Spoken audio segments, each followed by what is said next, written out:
want to speak about Purim, the Megillah, the Purim story. Yonah de Yoima, it's natural to speak about Purim. The way we normally all know the story so well is that, here Avram, we all know the story of Purim, and that is that the Jews of Persia, of Shushan, were in trouble because there was a Russian named Haman, and Achashverosh also, and came Mordechai and Esther, and they, with Siyata Dishmaya, saved the situation. They saved the matzav, and La Yehudim Haisa Oira V'Simcha V'Sasim V'Ikar Kain Tia Lano. We should all have that simcha. I'd like to share with you some of what you may know, some of what you probably don't know. Is that's just a small piece in the middle of the story of Purim, and unless one really understands the Arum and Arum, the whole background of the story, it's impossible to understand the significance of the story. It seems like, just random, almost a random story of anti-Semitism and how we were saved from anti-Semitism. One has to understand the whole picture here, and it's a whole different picture of Purim, which I'd like to present to you. What's important here is to understand the Golus of Klal Yisrael during that time. The Beis HaMikdash, the Bayis Rishon, which was built by Shlomo HaMelech, was destroyed by Nebuchadnezzar. Nebuchadnezzar was the king of Bavel, but more than being the king, the Babylonian king, like you would be today, the king of Iraq, which is Bavel, he was Malach Bekipa. He was the king of the whole world. He was the most powerful person in the world at that time. And any resistance at all from any place, he would try to squash. And anybody that wasn't an ally to him with his final wars against Egypt, Bavel's here, Egypt is down here, any wars that would get in his way, or any nation that would get in his way, he would squash. And that was the Nebuchadnezzar's takeover of the world. I mention this often, but it's important to know, important to understand that the headquarters of Nebuchadnezzar was in Bavel in Iraq. His takeover was the entire world. His main opponent at the time of history we're talking about was Egypt, and a little bit Persia, but mostly Egypt. And we have in Tanakh, at the end of Sefer Malachim, how Nebuchadnezzar wanted to wage war with Egypt, and the only way he could get to Egypt was through Eretz Yisrael, through Israel. So the only way Egypt could get to Bavel to wage a war was through Israel. So Israel was famed to be called the land bridge. It was the land bridge that went from top to bottom, and Israel became, it was like that one seat in the Knesset or something.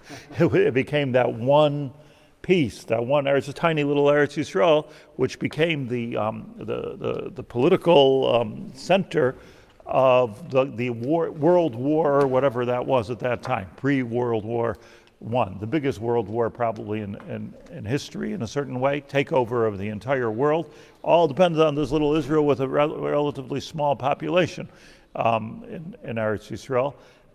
And Israel had kings, we had Yechonyahu,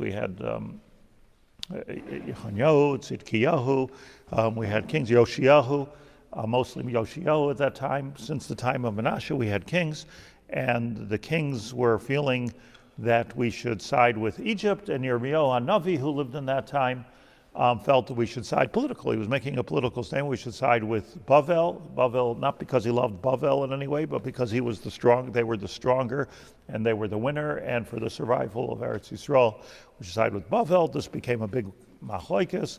Besides for that, on a spiritual level, Klal Yisrael was falling into Avodah Zarah. So we weren't in good shape spiritually, and we were in the middle of things physically. That was the situation, and finally, as you know, Yirmiyahu prophesied, said a nevuah about the imminent chorban that's going to be, that being that we're not doing the Ratzon Hashem, and we're not being smart. two things. Eretz Yisrael will be destroyed, he said. Yerushalayim will be destroyed. The people will go into Golus. Just try to imagine people going into Golus means everybody here, like now, would have to leave their homes, just leave it behind and find a place to live. The only place that we could go was Iraq, but that was under slave conditions. It was a terrible place to be. He predicted this, he prophesied, he had a nevuah, he was menav on this Golus, and on the Chorban Beis HaMikdash, that the Beis HaMikdash would be destroyed. That was the nevuah of Yirmiyahu.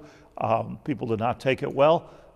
There was attempts on his life because by the Jewish community, because the only one who liked Yirmiyahu was Nebuchadnezzar.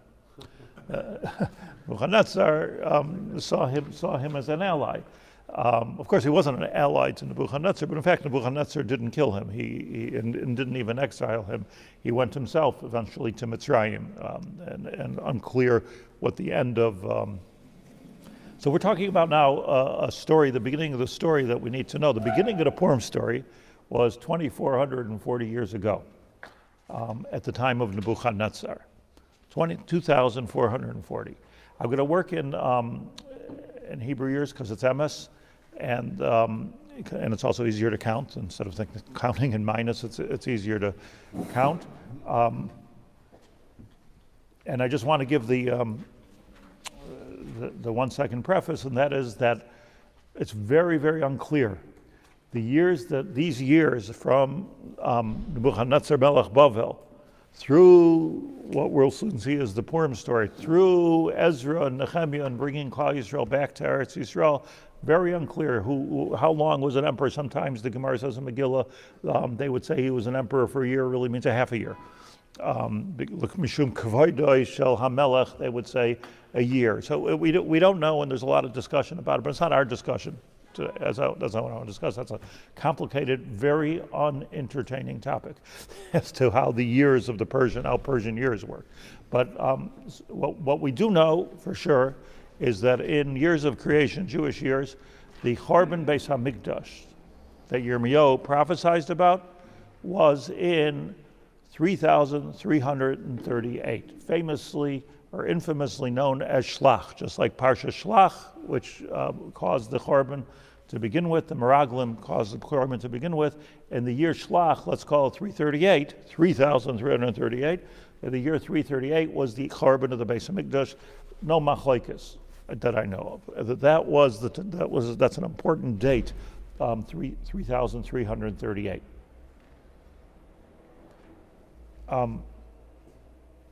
But that wasn't the beginning of Nebuchadnezzar. That was going towards the end of Nebuchadnezzar. The beginning of Nebuchadnezzar had a number of tkufas.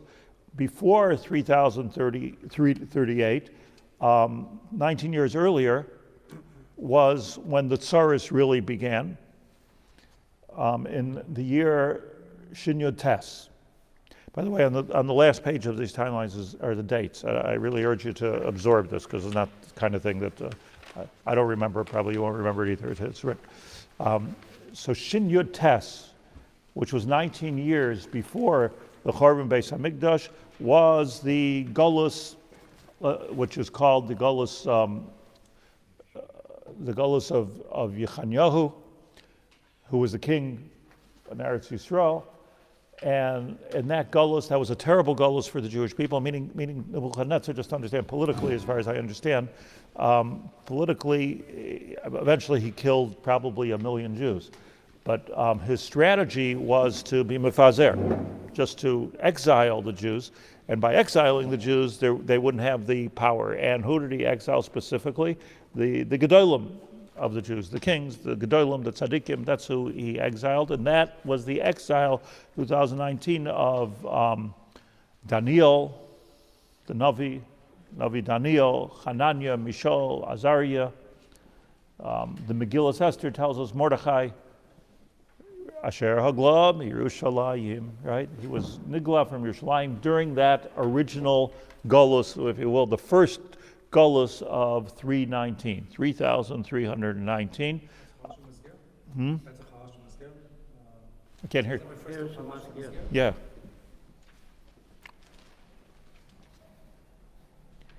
So 319, the Tsaris began. 338 was the Churban Beis HaMikdash. In between those times, in 3321, was the Nevuah of Yirmiyahu. So we have three important dates to remember. That's it. I'm not a big date guy. I'm not a big chronology, but there's three important dates that every Jew has to know, and I'll show you how important this is. But the Tsaris began, the Golus began in 3319. The Nevuah of Yirmiyahu, which shook everybody up. The Beis HaMikdash is going to be Nachrav, 3319, and in 3321, and in 3338 was the Churban Beis HaMikdash, and that was basically the end of Yerushalayim. The nice, what? It was about 17 years. Yeah. It was a long time. Here was the good news. Everything was bad for the Jewish people. Like we have the privilege of being in Eretz Yisrael, and we should be here forever, Mirz Hashem, with our children, our grandchildren, the Gula and Mashiach. But at the same time, we're in Eretz Yisrael. We can just try to imagine what it would be to have a Golus of Nebuchadnezzar. Thank God now, like the main powers of the world are relatively nice to us, which is very interesting. I just throw that out there as how history repeats itself. But just imagine there would be, the different presidents and prime ministers of the world would be against us, Babish against us. That was Nebuchadnezzar. The good news was that Yirmiyahu said, this is the first quote, "V'haisa kol ha'aretz hazais l'charba l'shama." He said, and what it means, he said that he walked the streets, and he said this nevuah. Plus, he had a few people, Talmidim, that were saying this nevuah. V'haisa kol ha'aretz hazais l'charba l'shama v'avdu hagoyim ha'ela es melech Bavel shivim shana. Chazal say that in the Churban was the binyan, because he said, yes, you're going to go into Golus. Yes, there's going to be a Churban Beis HaMikdash. Yes, people are even going to get killed, and it's going to be terrible. We're going to die al nareis Bavel. It's going to be a very, very terrible, terrible time. It's going to be 70 years. Now, that wasn't always personally good news if you were 60 years old at the time, but it did mean, at least for the sake of the Jewish people, that this is not a permanent Golus. It's a 70-year situation. Why 70 years? Chazal have all kinds of drushes, but Yirmiyahu called it. He's the one who called the Churban. He's the one who called the Geula. And he said the Geula will take place in 70 years. HaPesha Aser, HaPesha Hitter. And it's amazing that although he had so much resistance from Klal Yisrael, what he said is Nevuah, that there's going to be a Churban. Once there was a Churban, he had 100% Ne'emanus. Whoa, Yirmiyahu was correct. And they hung on to his words of that it's a 70 year. He's the one who said there's going to be a Churban. He's the one who said it's going to be 70 years. They hung on to this idea of 70 years with all of their life, and they lived accordingly, and everything was all about the 70 years Golus that was going to take place with Bavel, and then we're going to come back to Eretz Yisrael. That's exactly what it is here. Thank you. That's exactly the question. You have to realize, though, how careful you have to be. Because if you count wrong, right? If you count wrong, which we've been doing for 2,000 years now, if you count wrong and you come out with, okay, this is the year, today is the day of Mashiach, and then when Mashiach doesn't come, you get some great disappointment. So only Gedolim and Gedolei Hadar should be allowed to say that this is the time of the Geula, because it can cause great stress, which we're going to. Something similar sort of happened in Har Sinai also. Yeah, 40 days. Something similar happened in Har Sinai.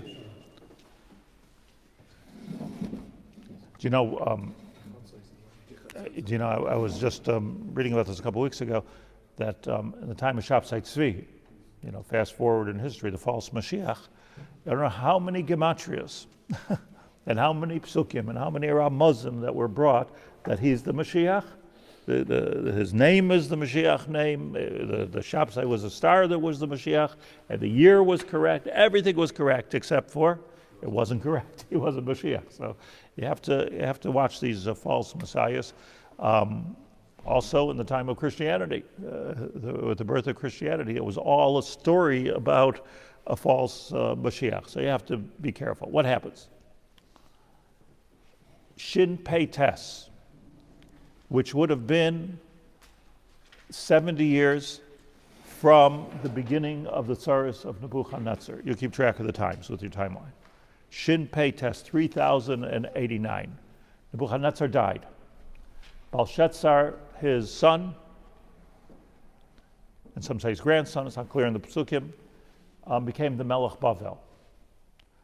We don't know Belshazzar to be the same as Nebuchadnezzar in terms of, the beast. Wasn't the beast, but he was a Russia. Belshazzar was a Russia. By all definitions, he just wasn't as powerful as Nebuchadnezzar. But Belshazzar made a cheshbon, and he made a cheshbon in the year Shin Pei Tes, 389, that, 70 years passed, and there was no geula for Klal Yisrael. We won. Now, you have to be amazed, I don't know the whole depth of it, why they cared so much about the Geulas Yisrael. But the simple pshat is that these people, Nebuchadnezzar, Belshazzar, and we'll see, their interest was, all the way to the Romans really, their interest was taking over the world. Whether it's the Babylonians, whether it was the Persians, whether it was the Greeks, whether it was the Romans, they're taking over the world. Very similar to what communism, their idea wasn't just, okay, well, let's make our country like Israel, let's make our country socialist or democratic. Nobody, I don't think that there's this idea of, empire building where we're interested in, where we care what everybody else is. We're just figure out what's the best way to govern. That wasn't the case there. The case with Nebuchadnezzar, Malach Bekipa. So the fact that there was just a few pockets of resistance, one of the big ones was Eretz Yisrael, and the Jews don't talk about like having a country. They talk about a Beis HaMikdash, and they talk about a melech. A melech that's not appointed by me. How could there be a melech? And they talk about Melech Mashiach, which means that he's going to take over me.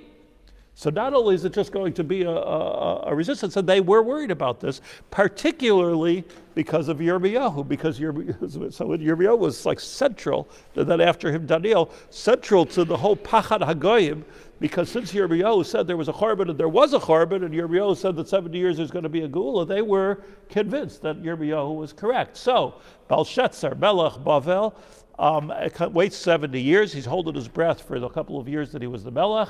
And at the end of the 70 years, says before in the Sefer Daniel, he made a party, Mishta.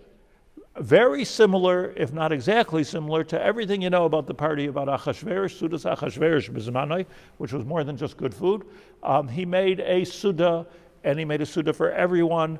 And it says Mefurish in Tanakh, I'm not saying Chazal or anything, it is Mefurish in Tanakh, the way he celebrated this fantastic Suda of the Gemar of the Shivim Shana is he took out all of the Kalim of the Beis HaMikdash and he brought it to the table.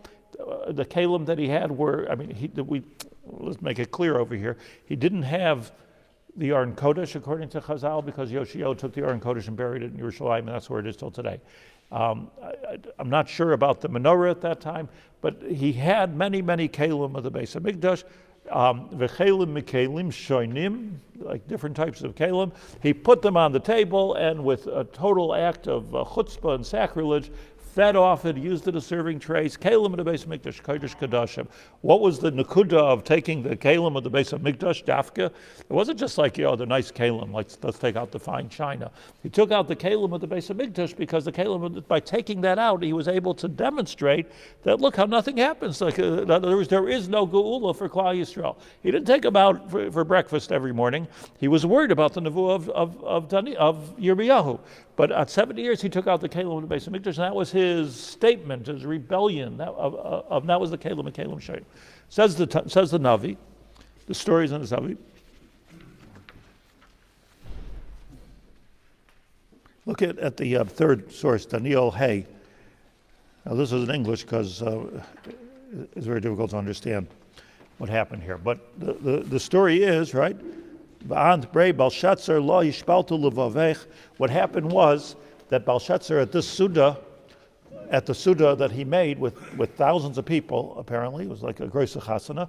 So at this Suda, he, with the Kalim of the Beis HaMikdash, all of a sudden there was a hand from Shamayim that wrote on the wall. This was the second writing on the wall that took place in history. First time Yirmiyahu, the second time here, the writing on the wall. The writing on the wall, we can just imagine, the writing on the wall was not understanding it. If you look here in the third source in Pasuk Chafei, this is what it said. Udanak Sava Di Rishim. This is what was written. Menei Menei Tekel Ufarsin. Menei Menei Tekel Ufarsin. Now look at the English 25. This is the writing that is inscribed. Menei Menei Tekel Ufarsin. See that? Meaning, Belshazzar and the crowd assembled had no idea what it meant. Not only that, the Jews had no idea what it meant. Nobody knew what it meant. But what does it mean? So they called in quickly, emergency call to Daniel, Hanavi, and Daniel, what does this mean? And Daniel interpreted the nevuah, the writing on the wall. With his nevuah, he interpreted what it means. Menei, Menei, he explains it over here. Let's do it in English for a second. This is its meaning. Menei means Lashon counting. Hashem has numbered the days of your kingdom. In other words, the writing told Belshazzar, the days of the number of your kingdom, brought it to an end. Tekel, you have been weighed in the balance and found wanting. Hashem judged you. Peres means paras, like a prusa, right? Your kingdom has been divided and been given to the Persians. And that very night, Belshazzar was killed. So here's what happened. Belshazzar celebrating 70 years. Problem was, he made a mistake. Because he counted 70 years from the Golus of Yoyachan, from Hananiah, Mishael, Azariah, from the beginning of the Tsaras. It wasn't 70 years, it was 50. It was less than 70 years. So Mitzad Echad, there was no Geula. Mitzad Sheni, he made a mistake because had no right to celebrate. I mean, he would never have a right, but it'll never happen. That he celebrate with the Kehillat Bais HaMikdash. He made a mistake, and because the way Chazal add on to the psukim here, because he celebrated with the Kelim of the Bais HaMikdash, he was Chaim Misa. And because he was a king and he was Malach B'Kippah, Hashem gave him the kavod of writing it on the wall for him, read the big screen. And what it said on the wall was, you are going to die for this, because whoever uses the Kelim of the Bais HaMikdash will die. And we see it over and over again in history, by the way. Whoever uses the Kelim of the Bais HaMikdash will die, and your Malchus will, not just you'll die, but your whole Malchus will go, paras, it'll go to the Persians. And Bo Balayla, Koresh, who was the king of Persia and was rebellious to the king of Bavel, bombarded the party. What's the word? Crashed. Right. We're here. They killed Belshazzar dead, and it created such an enormous political shakeup that Koresh became the Melech of the world. The Persian Empire, the Babylonian Empire fell at that moment.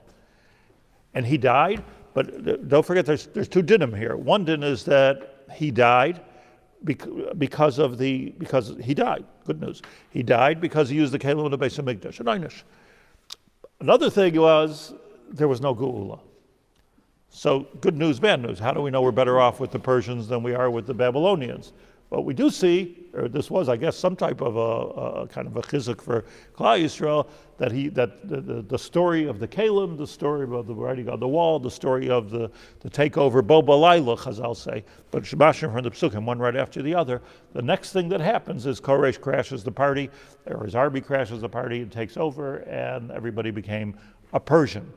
As it becomes a Persian, Koresh, we're getting closer to the Purim story, because now we're talking about Persians, not Babylonians. Everybody with me so far? Now, So we get into the Persian story, Koresh. So if you read here, just turn over your page for a second.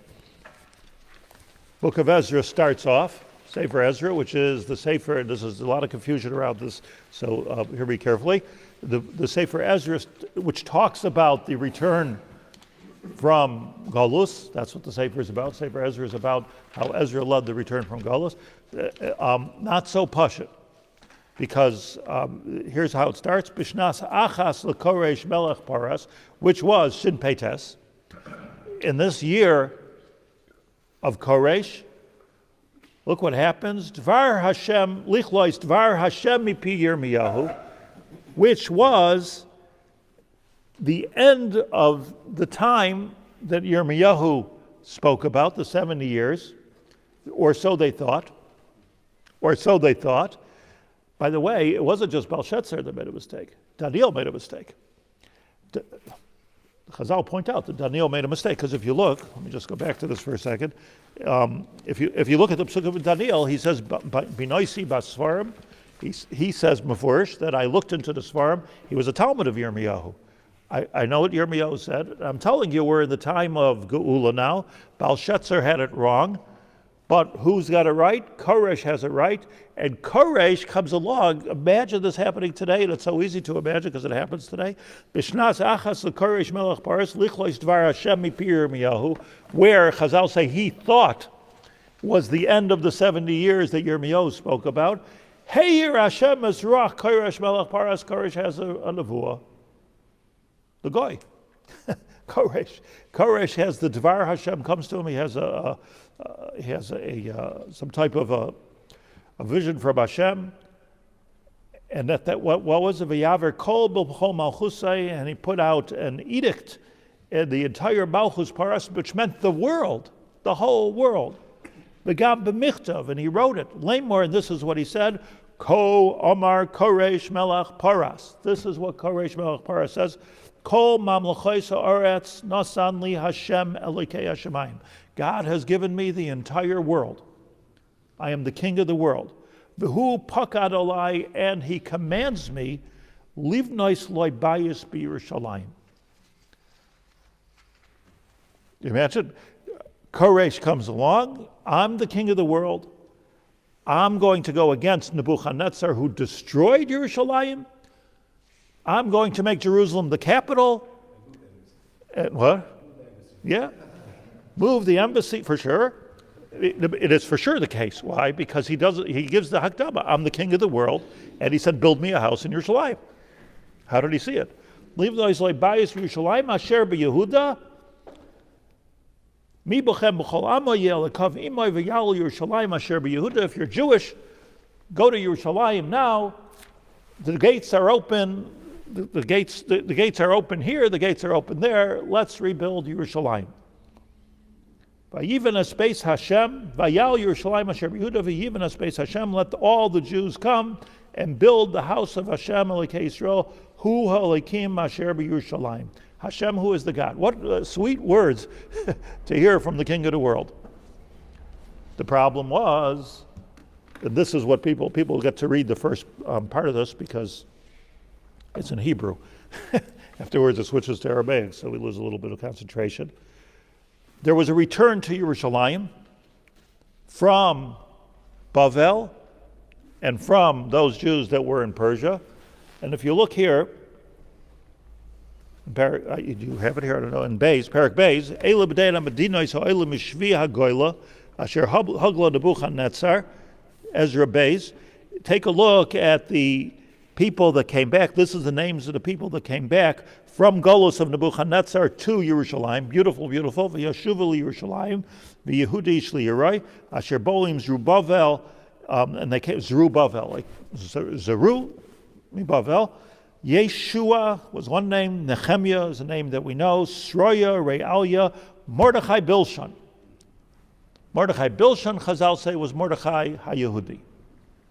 Mordechai was in Golus. Asher Hagla Mirushalayim B'mei Hachanyo. He went out into Golus, and when Koresh gave the call, Jews come back. Mordechai, who was tzaddik, Mordechai tzaddik, he ran back to Yerushalayim, was allowed to go back in Yerushalayim, and according to the Megillah Starim, he supervised, Megillah Starim is Chazal on Megillah, he supervised what would be the thoughts and the layout for the new Binyan Habayis Sheba Yerushalayim. They took out the Kalim of the Beis HaMikdash, the Kalim that were left in Eretz Yisrael. This is not the Kalim that Belshazzar had. It's not the Kalim that were in Persia, but there were still Kalim, basically the cheap Kalim. It wasn't the fancy stuff, but he gave it to them, and they actually, according to Chazal, in the time of Mordechai, started bringing karbanos on the Har HaBayis. So there was no Beis HaMikdash. Let's understand the situation. Didn't get there. There was no Beis HaMikdash, but there was avoda. They went to the Har HaBayis because Koresh said they can. They went to the Har HaBayis. They had Kalim at the Beis HaMikdash, and a lot of Jews returned, and they were bringing karbanos. Almost there. Way before the Purim story. A few years. Right. This was the first Koresh. Well, it was Koresh. It was Koresh. Koresh died. Yeah, you're thinking Darius. Koresh died. Darius won. There's two Dariuses, Darius 1, Darius 2. Now we're talking about Darius 1, took over, and then he died. And it says here, Achashverosh became the king of the world. Most of the world, 127 countries, that's a lot of countries. He was the king of the world. He was the most powerful man in the world. So it was Koresh, king 1 of Persia, Darius, king 2 of Persia, Achashverosh. Achashverosh came along and he said, and this was, Achashverosh came along and he said, what do you mean you're building a Beis HaMikdash? I'm the king here. I'm married to Vashti, who was a great-granddaughter of Nebuchadnezzar, a granddaughter of Belshazzar. Vashti says, a little kavod for the Saba here. You can't let the Jews build the Beis HaMikdash. And Achashverosh immediately stopped it. What happened? It was a completely false hope. You can imagine the disappointment of Klal Yisrael. Mordechai was there. Everybody was there. It was a whole thing. Har HaBayis, beautiful. Everybody's bringing karbanos. They brought a carbon tamid, the Gemara says. And it was a beautiful, beautiful time for Klal Yisrael. It looked like the Geula was happening. It looked like the 70 years. And that was, by the way, exactly 70 years from the time that Yirmiyahu said his nevuah. That's when that took place. So keep track with my two ends of the timeline. Vayehi b'mei Achashverosh. So says Chazal, Rashi, Vayehi ein vayehi ala loshen sar. We went from a happy time to a very sad time, and here's where the Purim story begins. There's no understanding of the Purim story until you understand most of the story, which took place before the Purim story. Vayehi b'mei Achashverosh. Amru kulam vai. We thought Mashiach was here. We thought the Geula came. We were returning to Eretz Yisrael. Mordechai and the rest of the Jews that were still alive were sent to Persia. So he had a short stint in Yerushalayim building the Beis HaMikdash. Now he's sent into Golus, Nachamo into Golus. And the Sanhedrin was Nigla. The whole Sanhedrin moved back to Yerushalayim. Everything was happening. And then moved back to Shushan. And Shushan became the Jewish place of the Sanhedrin, the Jewish place of Mordechai. Mordechai was married to Esther. And that's what was going on in Achashverosh. The Chazal say, who Achashverosh? There was an Achashverosh 2 generations earlier, who he was named after. Not important for this moment, but Rashi says on the first Achashverosh that that's not the Achashverosh of the Megillah Esther. Who Achashverosh? This is this Achashverosh. Who Berishai mitchilasei vad seifei. That's what the Gemara says in Megillah. He was a Rasha. Don't get any ideas that he was a nice guy. He was a Rasha from beginning to end. All he wanted to do, first of all, so there was 2 factors here, 2 factors. One was his wife, Vashti. Vashti is saying, don't let the Jews build the Beis HaMikdash. He stopped it for his wife. It was her fault. Second thing that was happening was he was threatened by the Malchus Yisrael, because as we know, he was an insecure king. You look after the whole Purim story, the very last couple of psukim of the Megillas Esther, Achashverosh hitel mas, charged a tax, not kasher. Taxes, and everybody says boo. You know, he was trying to regain his power by taxing the people. Hu Achashverosh, he was the one. The second factor was insecurity, and then came a third factor, which was Haman. Haman was from Amalek, this week's Amalek. A third thing, don't just stop the Jews from building the Beis HaMikdash, don't just make a galus, kill them all. He killed the Jews. He was just no politics here, just hated Jews. He was an anti-Semite. I was trying to look into last night, why did Haman kill Vashti? The third are on the same team. So I finally found in a quote from the Medrash from the Targum Sheni that he killed her because she was too liberal. She just wanted to kill the Jews because Nebuchadnezzar didn't want there to be a Malchus. Haman hated the Jews, so she wasn't enough of an anti-Semite for him, as much as she was a Russia. So those were the three factors. The Geula was over. The Geula ended.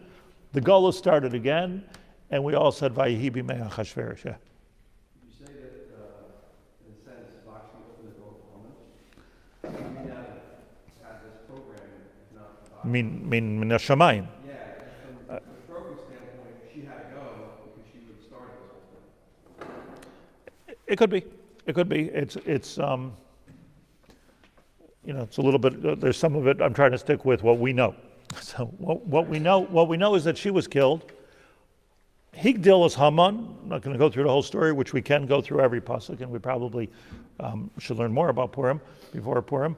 But just the general story here is that at this time Vashti was killed. This was a nes min hashamayim, because since Vashti was killed, so Achashverosh is looking for a new queen, and the new queen that was chosen was Esther, as everybody knows. Esther did not tell Achashverosh that she was Jewish because Achashverosh was a terrible anti-Semite. So why didn't you tell her you're Jewish? Why didn't you want to tell her you're Jewish? He would have chopped off her head. You're Jewish? Vermin. That's the way he would have looked at it. We've seen this in our days. Tell them that I'm Jewish. I'm lucky to be alive. It wasn't some kind of a spiritual strategy. He hated Jews, and Haman was mamish Amalek, total annihilation, total annihilation. She's, by the way, the Nazis, Yimach Shemam v'Zichram, found out that certain women that they were very attracted to were Jewish, and they killed them. That was what they did. It was like a Isser Gomer for them, Yimach Shemam, to have any kind of affection for a Jewish woman. So of course she didn't say that she was Jewish, but the story went on. B'shnas shalosh l'molcha. It was the third year of the Malchus of Achashverosh. He figures, okay, the 70 years is over. For sure, the 70 years is over. He had another cheshbon of the 70 years. And he takes, just like Belshazzar, and he made the comparison. Just like Belshazzar made a Suda for everybody because the 70 years is over, a big Suda. So Achashverosh makes even a bigger Suda, and he takes out the Kalim of the Beis HaMikdash. You see, we when we read the Megillah, we think it's like a little footnote. How terrible, he took out the Kalim of Beis HaMikdash. No, that was the whole tachlis of the Suda. The whole point of the Suda of Achashverosh was to celebrate the end of the 70 years of the Nevuah of Yirmiyahu. And the only way to celebrate it correctly is to take out even the nice Kalim of the Beis HaMikdash, the same ones that Belshazzar took out, not the ones that are sitting in Eretz Yisrael, which was a few knives and a few cups and things like that. He took out the Kalim of Beis HaMikdash, and he showed Baharois. He wanted to show, Laharois, as Gedol Kvoid Malchusai, I am the Melech. This whole thing of Yirmiyahu is not true. At that point, when he ate from the Kelim of the Beis HaMikdash, and Vashti ate from the Kelim of the Beis HaMikdash, as is Mefurish Mikra, Vashti was killed, like Belshazzar was killed, and the story of Bixen Viseresh came out. And Bixen Viseresh, that was Xeris Misa on Achashverosh for eating from the Kelim of the Beis HaMikdash. The Zman of the Geula was not here, yet Hashem was of course sowing the seeds for the Geula, but the Zman of the Geula was not here.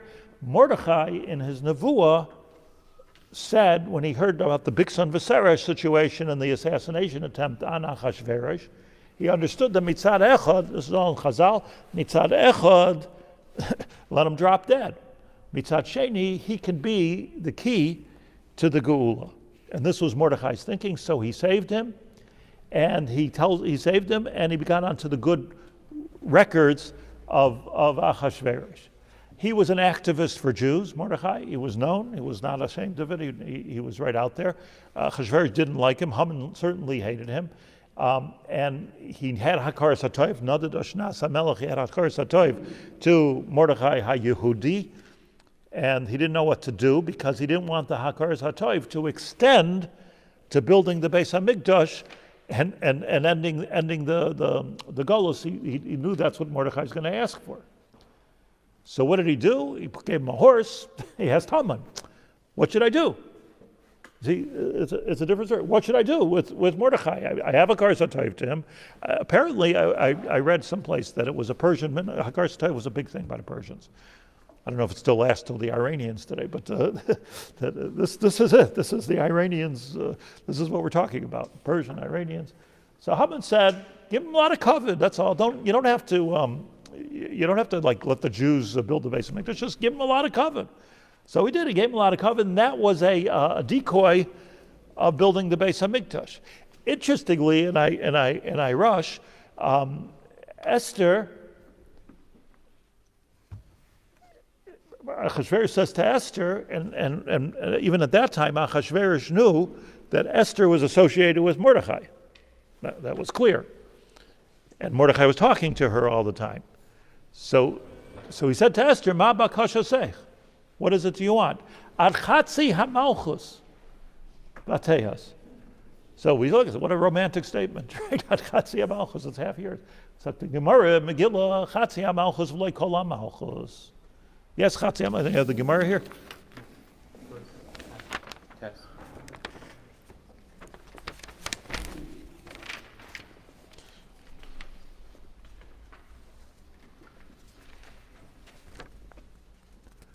Rabbi Bar Ufrin Amar Mishum Rabbi Lezer Sheshama mi Rabbi v'Rabbi mi Rabbi. What a beautiful lesson in the Gemara. Vayomer lo HaMelech leEsther HaMalka ma bakashasech ad chatzi hamalchus v'teos chatzi hamalchus like kol hamalchus v'loi davar shechoitzeitz l'malchus. Don't do anything which is divisive for my kingdom. I'll give you chatzi hamalchus. Chatzi is also a lashon of half and also a lashon of chotzeitz, something like a mechitza, chotzeitz. O my niu chatzitza. O my niu binyan beis hamikdash.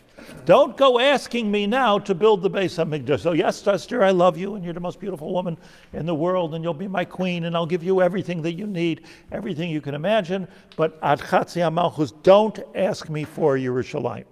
Okay, the rest of the story is history. Achashverosh was eventually killed. Very shortly afterwards, he was killed.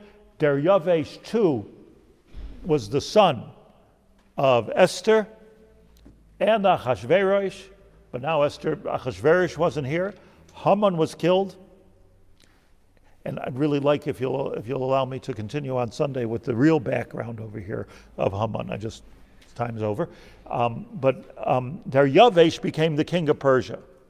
Daryavesh too took over from Achashverosh, who took over from Koresh, who took over from Daryavesh I. You got it? This was the real 70 years from Shin Lamed Ches that Daryavesh II took over. 70 years took over. Esther turns to her son Daryavesh, and she says to him, turn around this edict. I want you to write, not just that the Jews can be safe, not just that we can fight. I'm telling you, he wasn't going to go against his mother. She was the queen. First of all, she was the queen of Persia. She was the queen of Persia long after Achashverosh, and she was the queen mother. It's the queen mother, Daryavesh's mother. Daryavesh, too, was Jewish. The Gemara says, "Kasher mi imai upasal mi aviv." He was a Jew. Daryavesh too was a Jew, and he said, and this is where the second part of Ezra, Mordechai had already come back. So let's just do a quick review. The story, there was a false hope in the time of Belshazzar. There was another false hope in the time of Koresh. The hope was dashed. Belshazzar celebrated. Achashverosh celebrated. Everybody's making a suda with the Kalim of the Beis HaMikdash because the Kalim of the Beis HaMikdash is the way you celebrate that Yerushalayim, that the Nevuah of Yirmiyahu of 70 years is not coming true. Comes Daryavesh II, Darius II, and he allows for the return of the exiles to Yerushalayim. And this is where the Bnei Yisrael, that's where the Sefer Ezra and Nehemiah begin, where we come back to Yerushalayim, B'shuv Hashem Shivas Tzion, and we start building a Beis HaMikdash, and eventually, by the way, Daryavesh II was taken over, just this is the end of what I have to say today. Daryavesh II was taken over by Alexander the Great, who was Greek. And he was a son-in-law, actually, of Daryavesh II. But I don't know if that's even so he hated him, or that's why he hated him, unclear to me. But the point is he was a son-in-law, and his army took over Daryavesh, the palace of Daryavesh II, and that's why Alexander the Great became the most important person at that time in Jewish history, because what's his feeling going to be? But the 70 years Golus was over, L'Kula Alma, because if you count from Shin Lamed Ches, from the Chorban, and that was the right thing. The right thing was the Chorban Beis HaMikdash. So the story here is that the whole Megillas Esther, Arum and Arum, is all about the Beis HaMikdash. It's not about the story of Esther, it's not the story of Mordechai, it's not the saving of the Jews of Shushan. Those are like parts of the story. The story was about the Beis HaMikdash being Nechrav, the Beis HaMikdash going back. If not for the Purim story, there would be no Bayis Sheni. And Alexander the Great, according to Chazal, came to take a walk and see what's this big to-do about Yerushalayim and the Beis HaMikdash. And he looked, and that story has to continue, and the story of Haman has to continue.